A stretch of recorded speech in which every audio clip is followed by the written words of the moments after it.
and Greenlaw was still running around.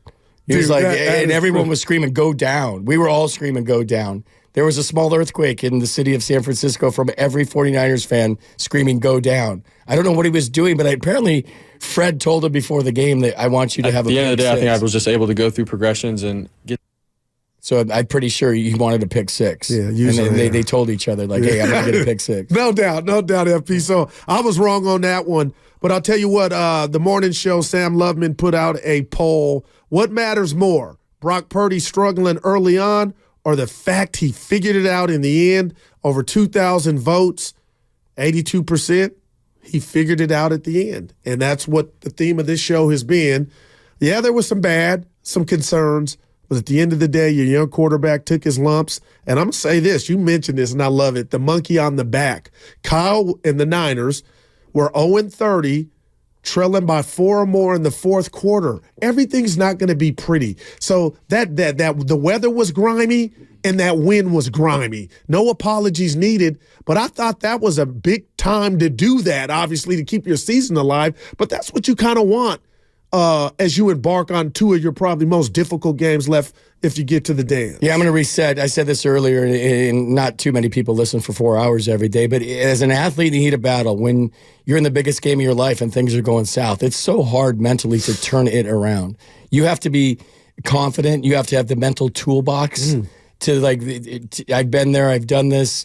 How do I turn this around? Because the hamster wheel in your head gets going so fast, and you start to catastrophize. And I'm on national TV, and I've thrown an interception, and it's wet, and I can't get a grip on the football.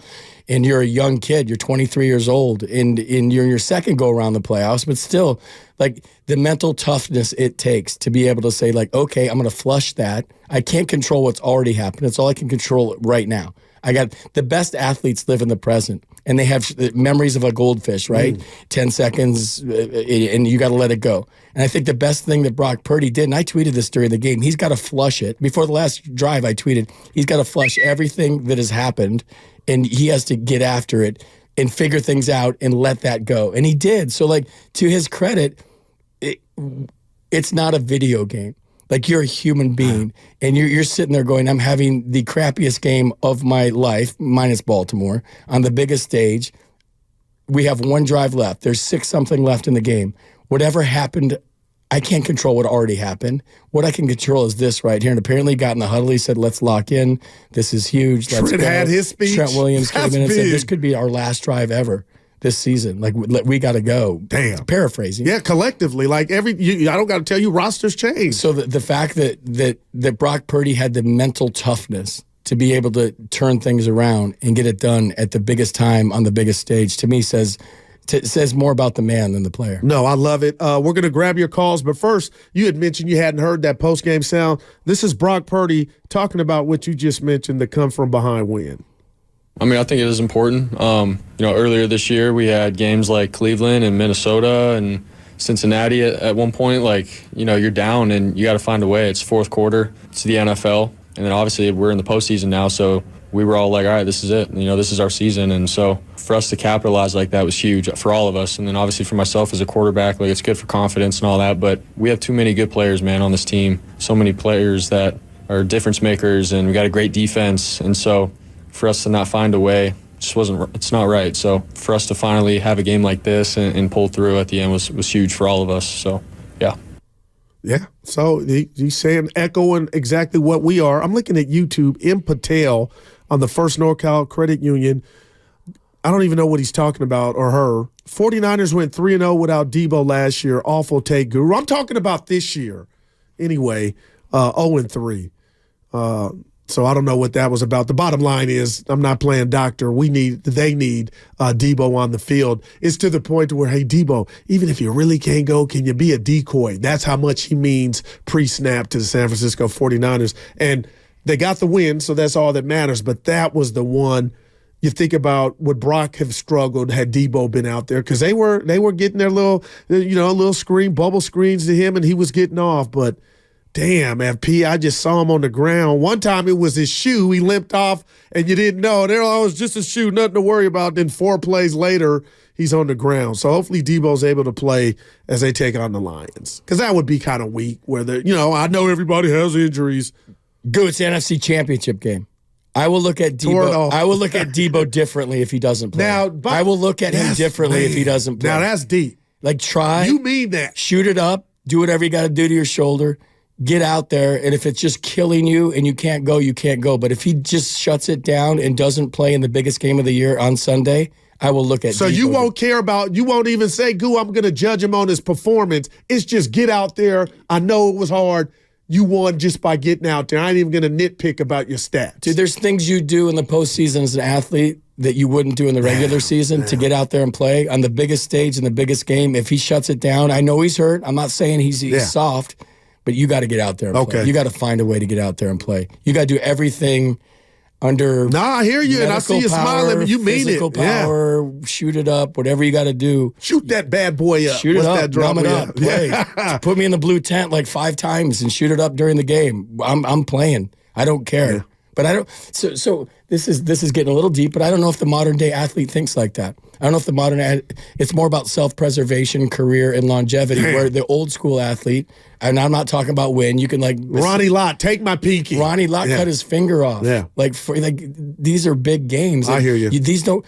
As much as we are spoiled as Niner fans, these games don't come around often. It's hard to win a championship. You take a win any way you can get a win. It doesn't matter. You move on, you advance, you correct the mistakes you made this week, and you just played a really good team that went on the road and blew out the Cowboys. You played your worst game of the year, and you beat them. I don't care how it looks. Al Davis, just win, baby. That's all that matters right now. We can sit here and nitpick, and this DB sucked, and this play call sucked, and they were conservative here, and Brock and the weather. They won. They won. Yeah. I don't care. And we never cared how we won. We just wanted to have more points than the other team. There it is, right there. Let's go to Sunnyvale. Effie in Sunnyvale. What's up, baby? Yeah. Hi, Steiny. Hi, Goo. Hey, FP in for Steiny. My apologies. Yeah, FP in for Steiny. Yeah. FT. Yeah, I'm looking at both of you in the YouTube as well at the same time. My apologies for my voice. It just gone bad from all the shouting I did on the last weekend game. But I have a question to you guys. I'm just listening to all the analysts since morning. The hate Purdy is getting. I mean, it's just too much to even hear about it. I've just shut down my laptop from all those analysts. And if you talk about Love and Purdy game, Jordan Love has I would say, even a worse game than Purdy. Like, he threw a 2-pick, and that 2 minutes mattered. But Purdy lifted his game up and, just had a game-winning drive. Purdy has defense all of the time. I was just looking at the game, and in the first 2 or 3 half, I was like, what Purdy is doing? This throw is bad, that throw is bad. But then in the last quarter, I saw the defense right in front of his face, and he's having the ball on his left hand, wiping his right hand, and then throwing the ball. I mean, I had tears in my eyes, this guy is doing everything, right? And still people are not satisfied with him. I'm not saying it was a good game from Purdy. I think it was his worst game, and I intend, I give a lot of, stuff to the weather as well. But I would love to have this kind of game than having a blowout on Green Bay and then struggle in front of, Lamar or, Mahomes in the Super Bowl. I think we are going to blow out Lions. I would love this time a blowout on Lions because of the hate, and everybody's talking like Niners had no chance just because of Purdy. He need everybody. We win in spite of Debo as well. I don't care if Debo is not there. I think we will win the next game as well. But I would love this grinding game, and I believe in the end we won. And 3 quarters, I was me and my friends drinking and saying this guy is bad, that guy is bad. On 4th quarter, I said, I don't want anybody to say anything bad about any player. Well, I'll tell you what, thanks for the phone call. She is correct in the sense that Jordan Love did throw 2 interceptions. I thought he had a critical third down where he overthrew his receiver, but he should have ran. It was like open terrain, and I get it, Monday morning quarterback I am, but I was like, to me, that was one of the most egregious plays by him. But to me, I'm a big eye test guy, and if you use the eye test and you're being fair, I believe Jordan Love outplayed Brock Purdy in the sense that, not about the win, because if we do that, then it's a landslide. But there were so many opportunities for Brock to hit open receivers, and his accuracy was off, 23 of 39, but it was a bad 16 that he missed, if you ask me. Like, that's just not what we're accustomed to when we talk about Brock Purdy, and I could count at least, and I'm doing exactly what I said I'm not, FP, 3 interceptions. Like, I just can't flush that out of my my telepathy of the game. Like, man, they hold on to 2 like the Ravens did. Then what are we talking about? Yeah, Love outplayed Brock Purdy. The Packers outplayed the Niners. Damn. The Packers were the better team on Sunday or Saturday. But the better team doesn't always win. And the Niners dug down deep and found a way. I think Brock Purdy's going to have to fight this his whole career, just because he's Mr. Irrelevant. He's always going to have that tag, fair or not. He's played as good as anybody. There was MVP discussion during the season. He was in it. Till the Ravens came into town. So every time Brock Purdy's going to wobble, the haters are going to come out, because he's always going to have that label and that tag. And for him to have the career that I think he can have, that he should embrace that label and that tag. He has to play with the chip on his shoulder. He has to prove people wrong every single week. Brock Purdy is never going to be the quarterback that can take a deep breath and say, I've arrived. He can't. And by all accounts, FP, he's not that guy doing that. You know what I mean? It's like, obviously he's not letting it get to him. You talking about that head space and that noise. He went out there and drove him down. And there was a lot. I know Trent was like, oh, some people won't be here, and he was telling the truth. But the bottom line is, I know Brock's got to be a smart guy. I believe if they hadn't got that done, he knows what would have came with it in regard to the Jackals. Now, you can turn off your radio or TV, but it's kind of hard to hide from the internet.